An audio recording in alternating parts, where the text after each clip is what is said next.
it's time. If you've ever been a member of the Jehovah's Witnesses, or if you've ever studied the Watchtower doctrine, you no doubt understand how huge Armageddon is at the core of their beliefs. And the fear, the anxiety that you feel when you're in the religion, and then the PTSD that you feel once you've left the religion is absolutely palpable. And that is what we are here to talk about on this month's JW Thoughts June Amalgamation Deep Dive Thing intro.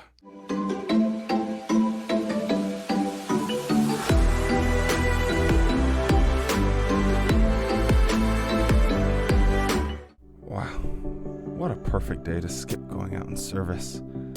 I already do have 12 hours this month, and honestly, I didn't have any return visits or anything to do. Can enjoy the garden, eat some ice cream. I've always been wanting to read 1984. I hear it's a real classic. It'll be fine. Oh no, this can't be happening. I better pray. Jehovah, please forgive me, please. This will never happen again. I'll always obey all your commands. I'll never skip service again. 3 hours later. Standing well over a meter tall. Do I have to go to the meeting tonight? I'm just too tired. I'm just gonna watch some more TV and it'll be fine. She roams these swamps, trying to catch. Oh, no. No, not an earthquake. Is this Armageddon? No. Okay, I'll pray. Oh, Jehovah, please. I'm so sorry. I should have gone to the meeting. I'm so sorry. Please don't kill me. 12 o'clock midnight. Oh, God. Burn. All right, so anyone that has been a Jehovah's Witness completely understands what was going on in those little skits.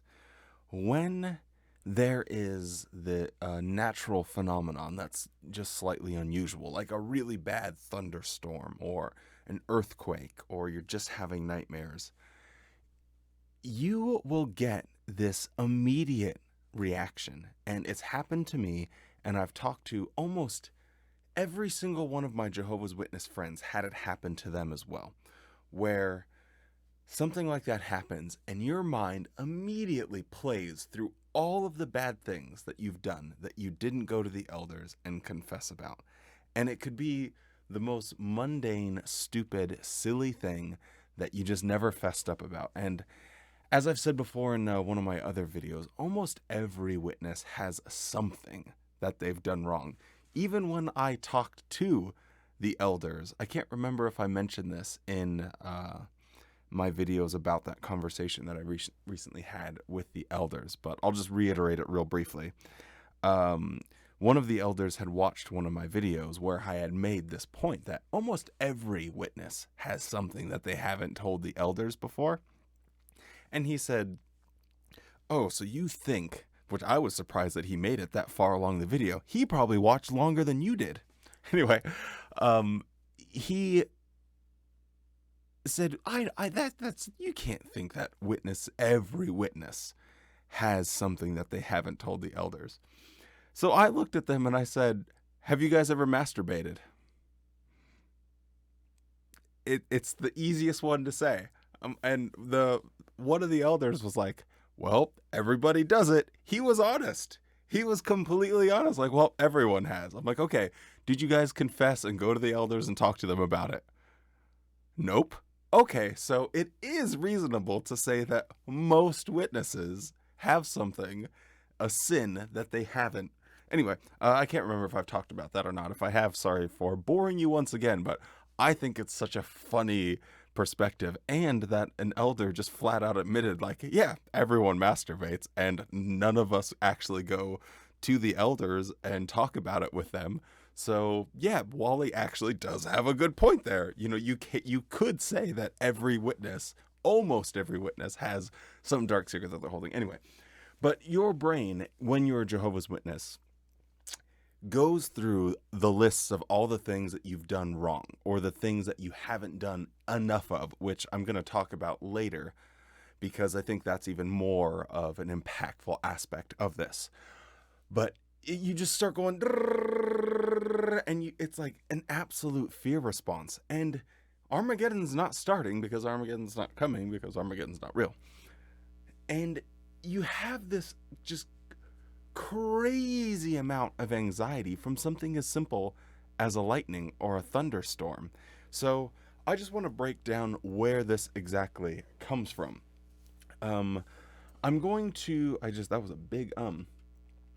just show on screen a few pictures and read a few quotes, just so you can see what I'm on about, because it really sets the precedent for why Jehovah's Witnesses have this response, because it's clearly been put in their brain from Watchtower's material. So one of the first things that popped up when I typed in Armageddon in jw.org was, what is the Great Tribulation? And you see behind these people standing here, there's clearly an earthquake, the ground's all messed up, and there's this huge explosion right behind them. And there's some sort of thing going on here with the wife looking back, and I'm sure that's a reference to Lot, but anyway, we won't get into that. That is just from the Bible Questions Answered. You have another one from the Live with Jehovah's Day in Mind book, and it's talking about the Day of Jehovah. And in there, it says, what will happen on earth where we live? Micah stated, the mountains must melt under Jehovah, and the low plains themselves will split apart like wax because of the fire, like waters being poured down a steep place. This description may be figurative, but we can conclude from it that God's acts will bring disastrous effects on earth and its inhabitants. Not all humans, though. The same prophets pointed to abundant blessings for those who search for what is good and thus keep living. Just before that, I think I missed something. It does say that fear-inspiring day will likely be a day of celestial phenomenon. Sun and moon themselves will certainly become dark, and the very stars will actually withdraw their brightness. I think you're starting to get an idea of the sort of language that Watchtower wants its adherents to think about whenever they hear this word Armageddon. Just under Bible Questions Answered, under what is the Battle of Armageddon, it shows fireballs having some sort of trajectory down. I guess we can conclude that those are coming down towards Earth. Another Watchtower, this is from 2017, the number 6 edition, shows a big thunder or lightning cloud and, dark skies, and that's, the past. That's what you would expect to be happening at Armageddon. And then there's another one, a 1990 Watchtower. This one's actually pretty funny. I'll read the whole paragraph. It's from the May 15th edition. It says, in terror, every man's hand will be turned against his neighbor in a frenzied but brutal struggle for survival. Those slain by Jehovah will certainly come to be in that day from one end of the earth clear to the other end of the earth. They will not be bewailed, neither will they be gathered up or be buried. As manure on the surface of the ground they will become. Any attempt to remain neutral in God's war will cost you your life at Armageddon. And as so often proves scripturally in this journal, the present generation will not pass away before Armageddon occurs. I just had to bring that one in because it's talking about Armageddon, and one of my favorite subjects is the generation, and I just love the expression. And as so often proved scripturally in this journal, the present generation will not pass away before Armageddon occurs. Are you sure about that? Well, that didn't exactly work out just how they thought, but it's fine. We don't worry about that too much. So anyway, you get a clear picture. Whenever they talk about Armageddon, it's these thunder clouds, it's earthquakes, it's chaos and pandemonium. There's always this level of natural phenomenon happening, and then there's going to be supernatural phenomenon that they claim will be there as well. So when something happens like an earthquake or a lightning storm or a thunderstorm, you immediately think, oh no, is this Armageddon? But the more interesting aspect to me is why I had like a panic response to this. I just realized my lens is super dirty, so sorry if the beginning of this video was really blurry, but let me clean that off real fast. Alright, well, after cleaning the lens very inefficiently, let's jump back into it. So, the aspect that I find fascinating about this is how the Watchtower's narrative that you're never doing enough for the organization or for Jehovah. You're constantly being told you need to be doing more. Are you a pioneer? Are you an elder? Are you a ministerial servant? Do you have privileges? Are you regular in the ministry? Could you serve at Bethel? Could you serve temporarily at Bethel? Could you be a missionary? Could you, just do more for the construction work? Could you volunteer internationally to do construction work? Do you have any special skills that could be used in one of our building projects? Do you have this? Do you have that? Can you? Gimme. That is what Watchtower is constantly telling Jehovah's Witnesses. And it's exhausting because no matter what position you have, unless you're a governing body member, so there's literally 8 people that don't feel this because they've reached the top. I keep kicking the table. I don't know why I do that. But there's 8 people that have reached the top, and everyone else is constantly being told, well, you have to be doing more. And unless you're a governing body member, they just keep grinding. We look forward to using you more and more in Jehovah's organization as you grow to Christian maturity. Even though we aren't doing anything wrong, our daily routine can occupy our attention so much that we are not able to hear the refreshing words of Jehovah. Even if we personally are not presently in a position to move to another country or even to another congregation, the examples we've seen today highlight one important thing, that we always do our best in Jehovah's service. Yes, our objective is to be viewed as faithful ones by Jehovah. Only then can we have a lasting hope for the future. Have you considered auxiliary pioneering or regular pioneering? What about learning a foreign language with the goal of helping a nearby group or congregation? Opening one door often leads to other doors of opportunity. For example, And you're never satisfied. If you're a circuit overseer, well, could you be a branch overseer? It never stops. It's the hamster wheel. So most witnesses are just plebes, I suppose, is the best way to put it in Watchtower's eyes. They're just ordinary, regular witnesses that go to the meetings, go out in service sometimes. They don't have any special titles or anything like that. Why did I use air quotes? That was stupid. I don't look comfortable on camera. And those are the ones that they continue to just hound again and again and again at every single meeting. And this pressure and this anxiety is put on top of a fear of Armageddon. So if someone's always telling you that you're not doing enough, what is going to be the first response when you think of, well, Armageddon broke out, and I've been told that I wasn't doing enough, and those not in Jehovah's favor are going to die forever? It's actual, panic. I remember whenever there was a thunder and lightning storm, I would actually just be in tears because the fear is so strong. And it makes perfect sense now after the fact. So one of the nice things about leaving not only the Watchtower, but leaving behind superstitious beliefs and just basing your life on rational things, the natural world, you could say.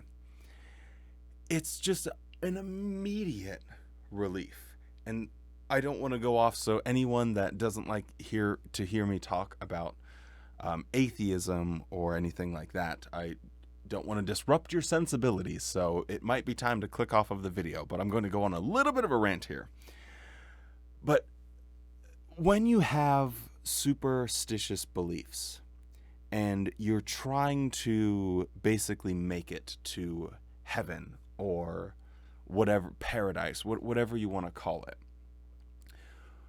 there's always an aspect of what if I'm wrong. So a lot of people will struggle when they leave the Watchtower organization, and they'll say, well, what if the Jehovah's Witnesses are right? And this is just an extension of a supernatural, a belief in the supernatural. Because when you are a Jehovah's Witness, you also, in the back of your mind, ask yourself, well, what if I'm wrong? What if the Mormons have it right? What if the Catholics have it right? What if the Baptists have it right? What if the Protestants have it right? What if I picked the wrong brand of Christianity? What if it's not the Christian God altogether? What if it's some on the other side of the world? What if it's a Norse god? Maybe Thor and Zeus. Maybe that was the correct religion, and I was the one that had it wrong. Even though most Christians won't admit it, that on some level, and I was as much of a Christian as a Christian could possibly be, a real Bible thumper, just really smacking people right in the face with it. And I still would have those conversations with myself in private. What if I'm wrong? What if the Jehovah's Witnesses, or what if this version of Christianity that I believe in isn't exactly right? What does that mean for my eternal future? Does that mean I just get completely wrecked and Armageddon breaks out and I just was unlucky? The harder aspect of this is when you're proving things with faith. If faith is the reason that you're saying, well, my beliefs are true, you're using that as evidence. Well, you can believe anything on faith.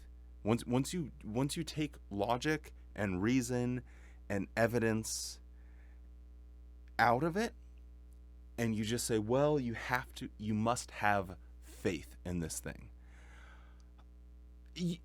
Anyone that sends you an email asking for your bank account information, you'll send it to them because you have faith. So faith is not a pathway to anything resembling truth. It's an inefficient way to discover what we can know about reality. So essentially what's going on then in a theistic brain, or any superstitious brain really for that matter, is you're taking a 100,000 sided die, which I don't even know if that's physically possible, but you're taking a dice, as many as you want, and you're rolling them, and you're saying, well, I hope that I got it right. Really think about that, because that's what's happening when you're using faith as your reason, or as a measure of evidence. So when you roll that die, is that comforting to you?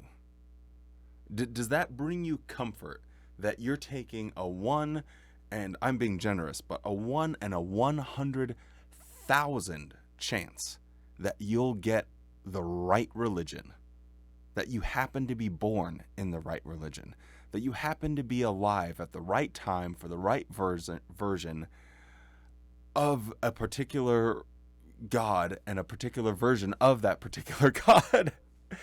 People will probably get that reference. But that, to me, that is omega stressful. And what a comfort it is to realize that, you know what, I'm this stupid piece of carbon on this unremarkable rock that's surrounding the star at a particular time in space. And I get to think and make friends and have meaningful relationships and have fun and laugh and cry and all of these things.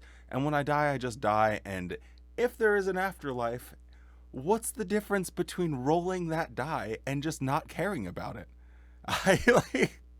It's like, okay, I'm going to go play the lottery. And if I don't win, I'm going to shoot myself. Like, it's crazy.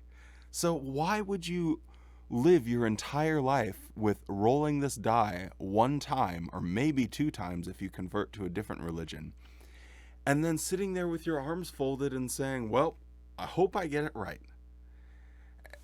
Maybe this is just a weird, odd rant, but I find so much comfort in not having to worry about Armageddon and not having to worry about pleasing the God of the Bible. I don't have to kiss the ass of some God that was willing to send out bears to murder children because they called one of his prophets bald. I don't have to worry about worshiping that God anymore. What a freaking relief that is. This God is so insane that someone who wasn't authorized stabilized the most important object in the worship of him, the Ark of the Covenant, and it was had a bad wheel. He went to Costco and he got the cart with the bad wheel, and the wheel came off and the eggs were about to fall off the top, and this guy wasn't allowed to touch the eggs, so he caught them in midair. You know, he's a hero. But what does God do? He's like, nope, you're not allowed to touch those eggs. I would have rather had them break than you touch them. Immediately kills him. I find so much comfort and relief in the fact that I am just an insignificant piece of carbon on an unremarkable rock floating in space. And to me, that might seem like really depressing to some people, but for me, the more I think about it and the more time that I've spent in trying to learn about this beautiful, magnificent, interesting, I know I call it unremarkable, but it is really fascinating planet that we live on, and forming my own opinions and actively working towards being a better person towards other people and helping them and finding meaning through sheer willpower, not it being prescribed to me. Like, okay, well, here's your meaning in life. You're supposed to do these things. Well, I've gotten the chance to get my life back and figure out what it is that I want to do. So I apologize for this weird, long ramble. I don't know. It's maybe a little bit late, so maybe I shouldn't have even gone down this weird rabbit hole. But thank you for indulging me. And the whole point of it is, holy crap, it's so nice to not have to fear Armageddon anymore. Because if you've been a Jehovah's Witness, you 100% know what I'm talking about when I mention this, fear of Armageddon and what it's like to be scared of a thunderstorm. Not for fear of getting struck by lightning, but for fear that the clouds are going to open up and there's going to be this army of white dudes on white horses with white beards with white bow and arrows about to just come and mess you up because you made the sin of not going out in service on a Saturday. Thank you so much for watching. If you guys are still around, I do appreciate it. We do have the new mic stand, so no more pillow. That's pretty hype. This has been the first ever amalgamation week. Who knows if it'll stick around, or maybe there'll be a new rebranding once again in what month is it? Crap.